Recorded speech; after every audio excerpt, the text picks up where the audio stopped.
Tonight on NAIT NewsWatch. Safety concerns with the Metro Line LRT persist 2 years after opening. They have headphones on and they don't completely realize they could even walk out in front of a train. Students take the time to remember the ultimate sacrifice made by soldiers. I humbly have a moment to myself to reflect on my mother. And a new interpretation of the phrase downward-facing dog. All the puppies that they bring in are foster puppies, and they're shelter rescue dogs. NewsWatch starts now. Good evening. The city is facing questions about the safety of the Metro LRT line after an incident at NAIT. The trains are running a little slower tonight after a signal failure last week. Our Marianne Maravilla joins us live from the South Lobby with more on the story. Thanks, Jamie and Chelsea. The Metro LRT line has been up and running since 2015, but it's only been running at full speed since February. Now a bit of a setback after a problem with its software system.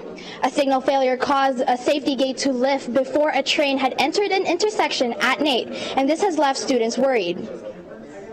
It is very, very concerning to me as well. Rebecca Zapizaki takes the LRT to school every day, and she's concerned to hear about the incident that took place just outside NAIT last week. If they have headphones on and they don't completely realize they could even walk out in front of a train, and I care for my fellow students. I don't want that. City officials say that a train was approaching a busy intersection last Monday when the safety gate lifted prematurely. As soon as the safety gate malfunctioned, the city says the train's safety emergency system went off, stopping the train from crossing the intersection. If there's anything that goes wrong that impacts the safety of the operation of the train or the pedestrians or the cars that are crossing it, it will automatically stop the train. Boston says that Thales Canada, the software company in charge of the train's warning systems, is still working to find out what caused the arm to go up. Until the city has an answer and the LRT is fully operational and running safely, it's withholding $17 million worth of payments to Thales. They put in another version of the software. This version of the software caused that bug to occur. So they're investigating that version of the software to find out where that bug is so that it's fixed. The city is not sure how long the investigation will take, so students are being advised to plan ahead while the trains are running slower. To leave a little bit early or try taking a different route like a bus. So if you're coming from the south side, maybe try the number 8, the number 9, the number 15. As for Rebecca, she says she's okay with a little delay in her day if it means keeping students safe. As long as it's just for safety reasons and that it's going towards fixing the problem. Fortunately, no one was hurt, but the city continues to remind pedestrians to stay aware when they cross the street and for drivers to have their full attention on the road when they drive. And is this the first signal failure that the LRT has encountered? No, this is the second signal failure since July. The previous incident also involved the safety gate failing to block an intersection, causing the driver to manually slow down the train's speed and to wait for the arm to be fully down. And are the train schedules going to be affected by this incident? No, the trains are running at reduced speed, but they're still following its usual schedule. Thanks, Marianne. That's Marianne Maravilla reporting live from the South Lobby. It has been a week of remembrance in Edmonton as we honor the men and women who served and continue to serve our country. A movement of remembrance that began here in Edmonton continues to grow. No Stone Left Alone began as a simple gesture to ensure that all fallen servicemen and women are honored and has now become a nationwide movement. Our Jesse Lesko joins us with more on the story. Thanks, guys. For many young Canadians, it can be difficult to grasp the concept of war.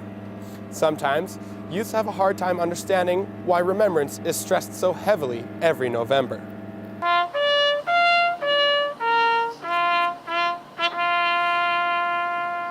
A touching new tradition is looking to personalize remembrance as students place poppies on the headstones of the men and women who fought for our country. The movement, No Stone Left Alone, began here in Edmonton in 2011.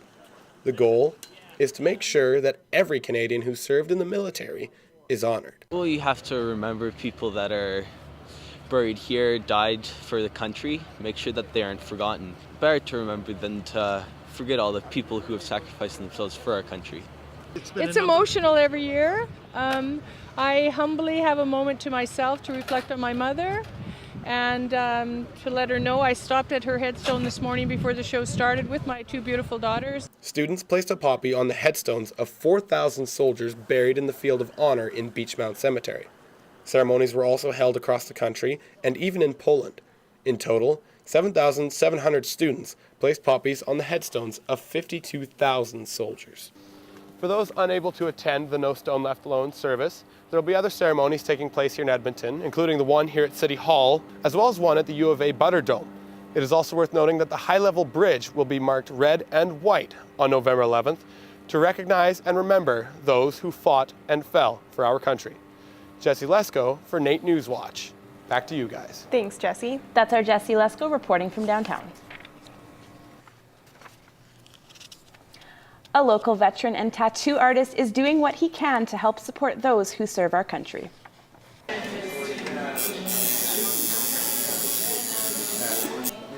This is the first year for the event Extreme Service K9. Leading up to Remembrance Day, tattoo artists from all over Alberta visited Bearskin Art to help tattoo Edmontonians and raise money to support veterans.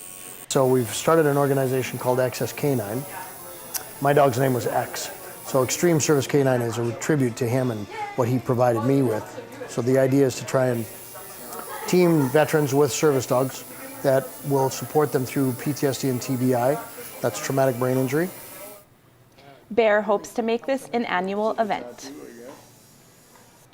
You're watching NAIT NewsWatch, the next generation of news.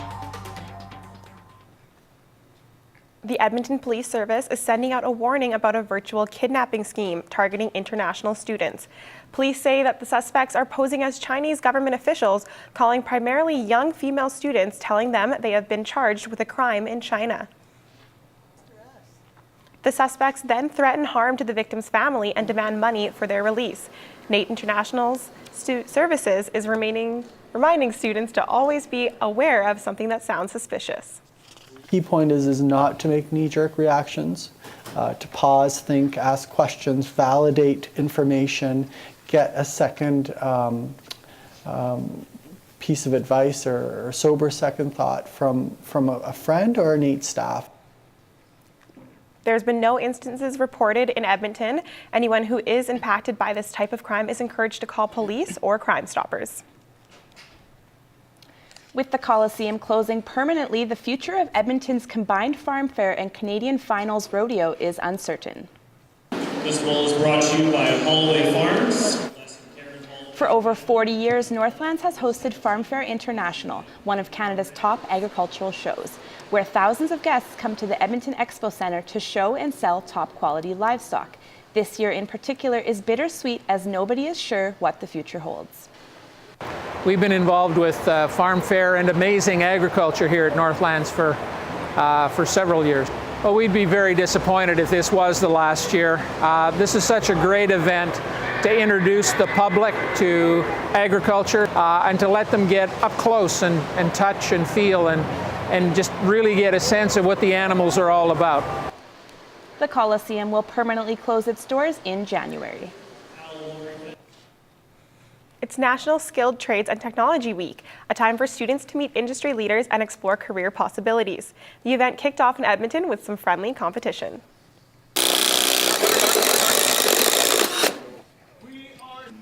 NAIT's Dean of Skilled Trades, Malcolm Haynes, worked with a student to try and construct a birdhouse.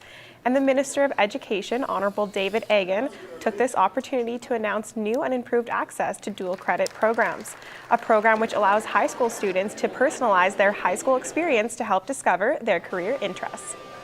To support provincial implementation of the dual credit program, $16 million over 4 years, working as an integrated part of our entire education system. This is a great step forward for skills and for trades and dual credit here in the province of Alberta. By expanding the program, Alberta Education has now made the dual credit program more accessible to all students. The National Skilled Trades and Technology Week takes place all over Canada until November 11th. With the sudden drop in temperatures, the city is coming together to donate clothing for the homeless. Boyle Street Community Services is extra busy this time of year. Development Manager Brent Geidinger says there is a long winter ahead and they are in need of significant help to keep people on the streets warm. We know how long winters last in Edmonton and we know how cold it can get. So I know we're already going through a lot of these donations as is. And so we really encourage people to continue those donations. We really are trying to be proactive as possible this year so that we can support folks throughout the entire winter. Geidinger says what they need most right now is toques, mittens, long underwear, and jackets. A special celebration for Edmonton's first Indigenous artist in residence took place this week. Throughout the last year, Dawn Marie Marchand, along with the Edmonton Arts Council, had the opportunity to develop a platform for other Indigenous artists. Marchand's art and determination have helped to inspire and assist other Indigenous artists. Those people who believe in me, who trust me with their artwork, who trust me to promote their artwork, who allow me to view their work and bring it into spaces. Although Marchand's residency ended in October, she plans to still be an advocate for Indigenous art. Her artwork will be on display at City Hall until November 20th. Yoga is going to the dogs as NAIT hosted its first ever puppy yoga. The event, hosted by NAITSA, is 2 half-hour yoga sessions where you are surrounded by rescue puppies looking to be adopted. Students pay a $5 donation fee for limited spots on a yoga mat. NAIT's own therapy dog, Flynn, also joined in on the fun. The organization is HEART, the Humane Animal Rescue Team, and all the puppies that they bring in are foster puppies. They're shelter rescue dogs, so people can, if they're interested in putting in an application, they would obviously have to go through HEART. Not only are all the puppies adoptable, everyone who attends the session gets a free yoga mat. For more information on adopting a puppy from HEART, visit humaneanimalrescueteam.ca. Coming up after the break, keeping students safe as they make their way around campus. A local woman creates a new line of clothing that she hopes can help.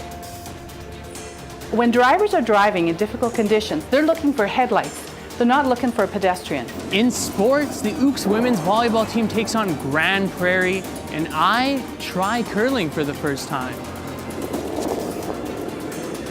Edmonton ski hills are opening up this weekend, and whether you're looking to get out and enjoy the snow or you're looking for an excuse to stay inside, I've got your weekend forecast coming up in weather. Hey, do you want to go to New Zealand with me? No. New songs by local artists on New Music Nooner is all the adventure I need. New Music Nooner weekdays at 12:30 on NR92, the station for the students.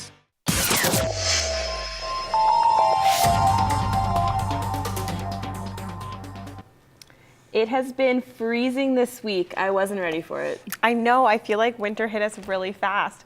Alyssa, is the weekend looking any warmer? Well, you guys are in luck. It's supposed to be a really nice weekend compared to the last few days we've had. Starting over in Calgary, it's looking like a beautiful Saturday with a high of 1 and a low of -8, mainly sunny on Saturday. Over in Jasper in the mountain regions, if you're looking to go skiing this weekend as Marmot Basin's opened up today, they're going to be mostly cloudy with a low of -10 and a high of 0. Fort McMurray has definitely started to feel the winter coming in, though, low of -16 and a high of -8, but no snow. Edmonton, cooler than average, but a bit warmer than we've seen the rest of the week. Partly cloudy with a low of -13 and a high of -4. So really not that bad if you're looking to go do anything for Remembrance Day this weekend. Edmonton averages for this time of year are a high of 0 with a low of -7, and the Edmonton records are a high of 17 in 1900 and a low of -33 in 1940, which is just freezing. That's all I have for weather this week. Have a great weekend. NewsWatch Weather is brought to you by NR92, the station for the students. With the days getting shorter and shorter, it's harder for drivers to see pedestrians. A local woman believes she has a safety solution. She's created a new line of reflective gear in hopes of protecting pedestrians. Our Joseph Fletcher reports. Daylight savings just kicked in, and the days are getting shorter and shorter. That means that coming to school early isn't just getting more depressing, it's getting more dangerous. NAIT has around 10 different marked crosswalks on campus, but only 2 of them are illuminated. That means that if you're not careful, you might end up being someone's hood ornament. The crossing to Cat at 106th Street has flashers and a speed reduction zone, but there's plenty of other areas around campus that create blind spots for drivers, like the curve just before the LRT on Princess Avenue. Areas like this seem to require pedestrians to think ahead, and perhaps just for the occasion. I also have another one if they're feeling particularly patriotic. Irene is an entrepreneur from Spruce Grove who started her own line of retro-reflective outerwear. When drivers are driving in difficult conditions, they're looking for headlights. They're not looking for a pedestrian, even if they're being careful. And the thing that inspired me to get busy and do this was I've worked in intensive care and neurological intensive care and seen head injuries and brain injuries and go, that one split second can change someone's life completely. There's a terrific impact. The social impact on the families and friends are enormous. Irene says that you can never completely eliminate the risk, but with attentive drivers and pedestrians, the fatalities in Edmonton can be reduced. Edmonton had almost 300 pedestrian collisions last year, November being the worst month of them all. These are great advances in technology, making your walks and commutes safer. With NAIT NewsWatch, I'm Joe Fletcher.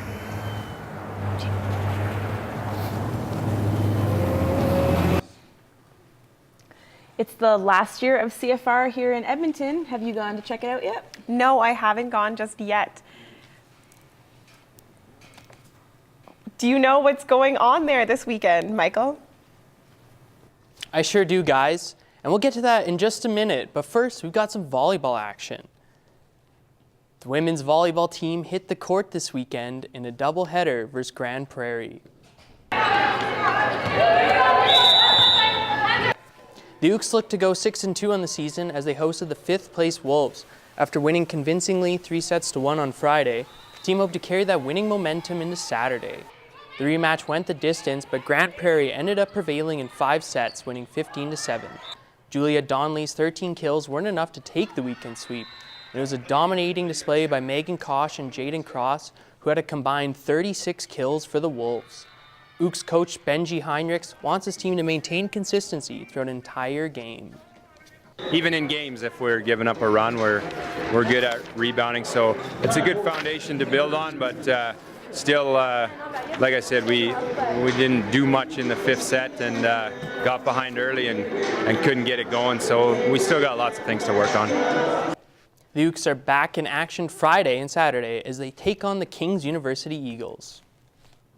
The Eskimos' regular season wrapped up last weekend. The team now prepares for the West semifinal against Winnipeg. The team practiced earlier this week following Saturday's 28-13 win over Saskatchewan, their 5th straight win to finish off the schedule. A strong ending and just what the team needed before the playoff matchup against Winnipeg, a team in which they've had some trouble with this year. The Blue Bombers took the season series against the Eskimos, winning 2 close games. Head coach Jason Moss knows not to dwell on what happened during the regular season while remaining focused on coming out victorious Sunday afternoon. We know, how difficult they are to beat. We've played them very tough the past 2 years. So obviously we've got to be focused on a lot of different things in order to do that, to accomplish that goal. And the fact that we haven't beat them this year is just motivation for us. How about your better team? Eskimos quarterback Mike Riley was recently named Most Outstanding Player in the West. The West semifinal kicks off at 2:30. Metro Edmonton High School football playoffs came to a close Wednesday night as Emmy Lazard faced Fort Saskatchewan in the Div 3 final. It was a wild one at Commonwealth where the cold weather couldn't stop fans from cheering for their respective schools. Favorites Fort Saskatchewan, who didn't allow a single point all season, found themselves down 21-7 after the first. The tough first half continued for the Sting as Jake Chomchuk comes up with a big interception in the red zone. Jermaine Watkiss would add another 7 to the Voyageurs' lead just before halftime, making it 28-7. It was a tale of 2 halves as Fort Saskatchewan came out flying. Big players making big plays with Avery LaCusta coming up the 60-yard catch and run to put the Sting in the red zone. With a score at 28-19, Donovan Vibert comes up clutch, a 54-yard touchdown catch narrowing the deficit to 3. LaCusta gave the Sting the lead, followed by the final nail in the coffin by Brendan Hamill. 32 unanswered points in the second half gave the Sting the Gilfillan Championship. What a game. The Canadian Finals Rodeo is in town this week for what is to be its final time.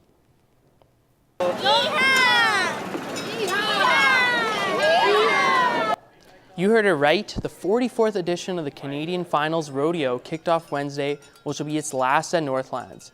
The event, which draws thousands of people year after year, will stop following Sunday's championship presentations. Future CFR hopefuls got to hang out with some of the contestants, play games, and even meet the animals. While people are sad to see it go, there's still a lot to look forward to this weekend. People can expect the usual incredible rodeo experience that they get from the CFR. In addition, this year we'll have special celebrations of kind of the history of CFR, of the great legends that have been made in this building, and we will also have a Hall of Fame experience that everyone with a CFR ticket can go to. Some of the events included will be team roping, steer riding, and the main attraction, bull riding. Tickets available at the CFR website. For this week's End Zone Challenge, I hurried hard across the street to Avonare Curling Club to try a sport I've never played before. Oh! Ow, that's the opening. And I'm joined here with Dean, who's going to show me some tips and tricks to curling. So what will we be going through today? Well, we got you on the ice. We got a slider on your foot. That's the first start. And we'll maybe get a couple of demo throws so you can see what it's like to throw. We'll give you a little bit of beginner instruction, and then we'll get you throwing some rocks. Before my rookie self decided to take center stage, I had to learn from the best. So all the force that you're going to put on comes from how hard you push with this leg that's leaning up against the hack. After failing numerous times throughout, I started to second guess myself. Frustration was oozing from every pore, but I remembered what my wise instructor had told me. Looking in the distance at a target, I'm not leaving until you get one over the hog line. Finally, I felt ready for the big leagues. Me up, Team Canada. I'm ready to play in the Olympics.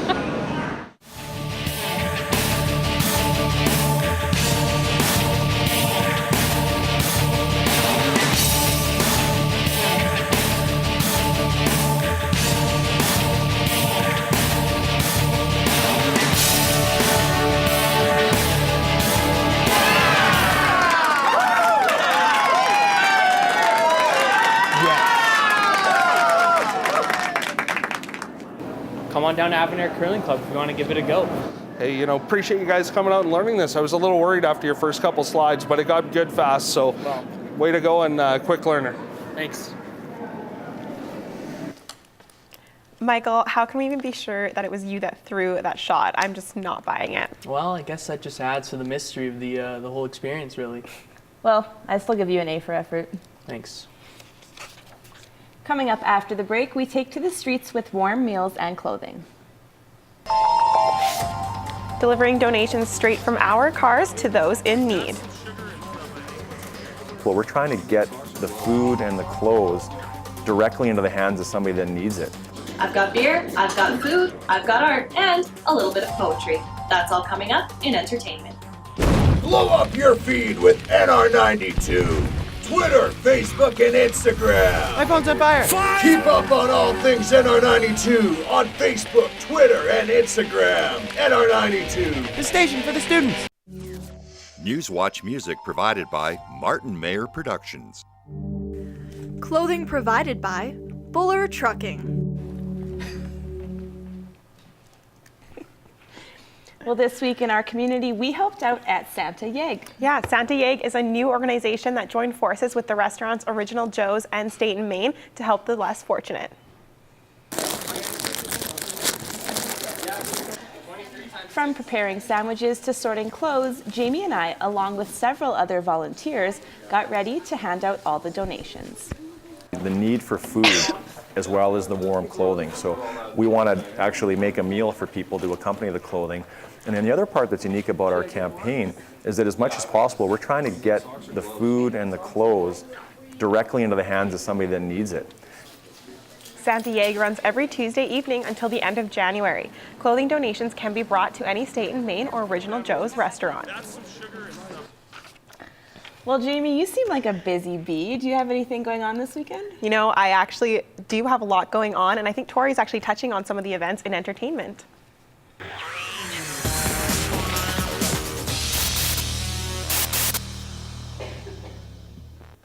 Well, this week I did get to pop over to Ernest to learn more about the Wine and Beer Fest, but before I get into that, I headed down to the Yellowhead Brewery, where Friends of the Royal Alberta Museum Society gave beer enthusiasts the opportunity to hop back in time. Let's give them a round of applause once more, and thank you very much. If you have any questions, you can come talk to there. Ale Beerta, a hop back in time, included tours of the Yellowhead Brewery, as well as a presentation about Alberta's rich history in beer. FRAM's president, Chris Ratajewski, talks about how the society wants to engage more with the public, and with the growing popularity of microbreweries, this was a perfect opportunity. We want to, get new demographics engaging with the society, and so tonight's really that opportunity to do so. I'm really excited for what's going to be coming in the beer industry as more craft breweries and microbreweries are opening up, and as people are brewing their own beer with small kits that you can get. So I think the world is your oyster in that sense. FRAMS partners with a number of organizations across the province to promote Alberta's history. You can find all of their upcoming events at framsociety.ca. Restaurants and beverage companies from around the world have the chance to showcase their creations, including NAIT's culinary team, at the Rocky Mountain Food and Wine Festival this weekend. This year, the team is preparing 3 dishes, including a bison and beef slider. NAIT culinary team manager Vinod Varshni says the team has won awards in the past and is working hard to prove themselves this year. They are working hard. They are here almost every weekend, and the students work in the hard in the sense they have to attend the school. Also, some of them working part-time, and then on the weekend they come for practices. So it's a very intensive training. The festival starts today at 5 p.m. at the Shaw Conference Center and runs until tomorrow night. Tickets can be found at RockyMountainWine.com. A local art gallery is turning pages with the opening of Edmonton's first art bookstore in nearly 10 years.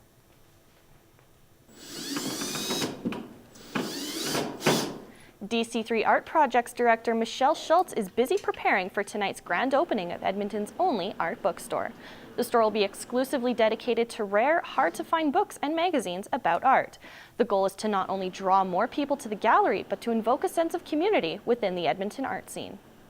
The purpose of creating this shop is to give people in Edmonton access to national and international art magazines and art publications that they can't access elsewhere in the city. And just bring people in who want to talk to us about art and about books. The grand opening of Bookshop by DC3 Art Projects is tonight from 6 to 8 and includes a book signing with author John Chach. The City of Edmonton's Youth Council has named a new Youth Poet Laureate. It was really great to be recognized for writing and writing as an art form. Grayson Tate is Edmonton's new Youth Poet Laureate. The 19-year-old writer and dancer says his work is largely influenced by the current socio-political climate, as well as his experience as a queer artist. Tate studies physics at the U of A and is involved with many LGBTQ groups. I just did a little workshop for a QSA in Devon. So just talked to a bunch of queer youth about poetry and got them to write some of their own. And then I'm hoping to get more involved with groups like Breath in Poetry and just more local community groups. The Youth Council requires the Poet Laureate to create a poetry project to engage youth in the community. In addition to that, he must write 4 original poems to be performed at both the Youth Council and City Council meeting. Tate can choose 2 other events where he will perform. And that's all I have for you in entertainment. Have a great weekend, everybody. And that is everything for NAIT NewsWatch this week. Thank you so much for watching and have a great weekend.